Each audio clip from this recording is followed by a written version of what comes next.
जय हिंद। स्वागत है आप सभी का अपने YouTube चैनल पर। इस वीडियो पर बात करने वाले हैं बीपीएससी टीआरई 3 पर संकट। महिला आरक्षण को लेकर जो है कहीं ना कहीं बिहार सरकार जो है वो फंस चुकी है। इससे पहले भी टीआरई 1 और टीआरई 2 को लेकर बहुत सारे केस दर्ज हो चुके हैं और अब टीआरई 3 पर भी बहुत सारा केस दर्ज किया जा रहा है। महिला आरक्षण का जो मामला है उस पर कोर्ट के क्या निर्देश थे उस पर भी बात करेंगे और कैसे जो है सुप्रीम कोर्ट के आदेश के विपरीत नियुक्ति की गई है इस पर भी बात करेंगे। इन सभी चीज़ों को देखेंगे तो आपको पता लगेगा कि कहीं ना कहीं पुरुष अभ्यर्थियों को ऐसा लग रहा है कि उनकी जो है हकमारी की जा रही है और इसी को लेकर जो है टीआरई 3 पर भी बहुत सारा केस दर्ज किया जा रहा है। साथ ही जो है अन्य राज्य के जो अभ्यर्थी हैं, खासकर जो महिला अभ्यर्थी है, उनको आरक्षण का जो सुविधा मिल रही है 50%, इस पर भी बवाल मचा हुआ है। तो इन सभी चीज़ों को देखने वाले हैं। और जो क्षैतिज और ऊर्ध्वाधर आरक्षण है इसको पहले मैं एक उदाहरण के माध्यम से आपको समझा देता हूँ, उसके बाद जो है कोर्ट के आदेश और बाकी चीज़ों पर बात करेंगे। तो मान लीजिए किसी वैकेंसी में जो है 100 पद है, टोटल जो कुल पद खाली है वह 100 पद है। इसमें जो है मान लीजिए फीमेल को जो है 50% आरक्षण दिया गया है। तो जो कोर्ट के द्वारा कहा गया है वो कहा गया है हॉरिजॉन्टल आरक्षण। हॉरिजॉन्टल आरक्षण का मतलब है कि अगर 100 पद है और 50% महिलाओं को आरक्षण दिया गया है, इसका मतलब यह होगा कि जब 100 लोगों की नियुक्ति की जाएगी तो उसमें यह देखा जाएगा कि जब 100 लोग सेलेक्ट हो गए उसमें से 50% महिला हैं या नहीं है। अगर इसमें से 50% महिला है तब ठीक है, कोई दिक्कत नहीं है। लेकिन अगर इसमें से 50% महिला नहीं है, उससे कम है, तब जो है जो नीचे के सिलेक्शन हुए हैं पुरुष, उनकी जगह पर जो है महिलाओं का सिलेक्शन किया जाएगा। यानी कि यहाँ पर ये देखा जाएगा हॉरिजॉन्टल आरक्षण में कि जो महिलाओं का जो है 100 में से 50 सीटें होनी चाहिए और वो भी नॉर्मल रिजल्ट के हिसाब से। लेकिन वर्टिकल रिजर्वेशन जो बिहार में टीआरई 3 में दिया जा रहा है या टीआरई 1 और टीआरई 2 में, इसमें क्या किया जा रहा है कि अगर 100 पद है, महिलाओं के लिए 50% आरक्षण है, तो सबसे पहले तो ये 50% आरक्षण जो है इसके आधार पर महिलाओं को मिल जा रहा है 50% सीटें।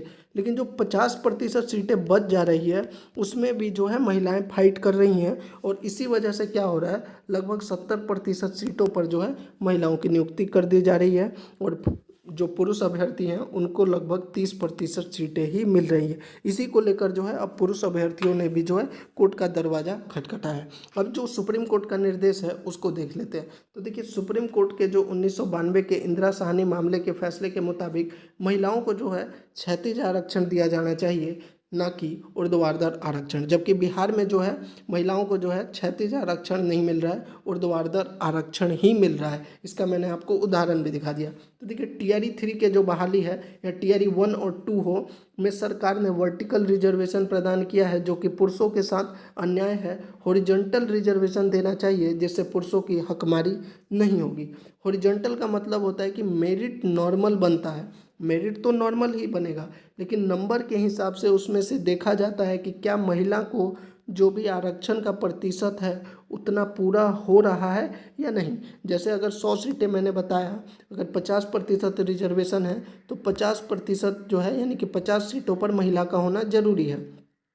अगर नहीं पूरा हो रहा है तो ठीक, अगर पूरा हो रहा है तो ठीक, और अगर नहीं हो रहा है तो नीचे से पुरुषों को हटा के महिला को मौका दिया जाता है। यही चीज़ मैंने आपको उदाहरण के माध्यम से समझाया।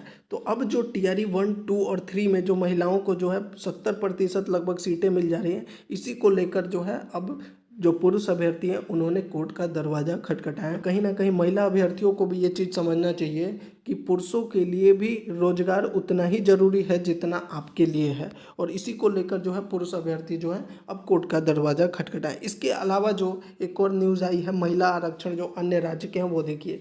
जो सामान्य पुरुष, एक आरटीआई दर्ज किया गया था जिसमें यह पूछा गया था कि टीआरई 1 में जो है कितने अन्य राज्य के अभ्यर्थियों का सिलेक्शन हुआ है। तो सामान्य वर्ग में जो है 49% जो है पुरुष वर्ग हैं, जबकि महिला जो है 56% है जो दूसरे राज्यों से चयनित हुई है। ये जो है आरटीआई के माध्यम से जो है ये जानकारी निकल कर सामने आई है। अब देखिए, टीआरई 1 हो, 2 हो या 3 हो, इन सभी में महिलाओं को जो देखिए जो अन्य राज्य के अभ्यर्थी हैं उनको जनरल में जो है रिजल्ट दिया जाता है। लेकिन जो महिला का आरक्षण है 50% सीटें, इसमें जो है फीमेल कैटेगरी में अन्य राज्यों को भी जो महिलाएं हैं उनको आरक्षण का लाभ मिलता है। तो जो ये आरटीआई से जानकारी निकल कर सामने आई है। इसके बाद अब यह भी विवाद पैदा हो रहा है कि महिलाओं को, अन्य राज्य की महिलाओं को क्यों आरक्षण का लाभ दिया जा रहा है। ऐसे करके बहुत सारी चीज़ें जो हैं अब टीआरई 1, 2 और 3 इन सभी पर जो है केस दर्ज किया जा रहा है और कहीं ना कहीं सरकार से अब इस पर जवाब नहीं दिया जा पा रहा है, क्योंकि सुप्रीम कोर्ट का भी आदेश यही था कि 50% से ज़्यादा आप आरक्षण नहीं दे पाएंगे, लेकिन यहाँ पर जो है 50 क्या 70% सीटों पर जो है महिलाओं को नियुक्त किया जा रहा है। तो ये थी पूरी जानकारी। अगर आपको अच्छी लगी हो या फिर कोई प्रश्न है तो आप कमेंट बॉक्स में पूछ सकते हैं। जय हिंद।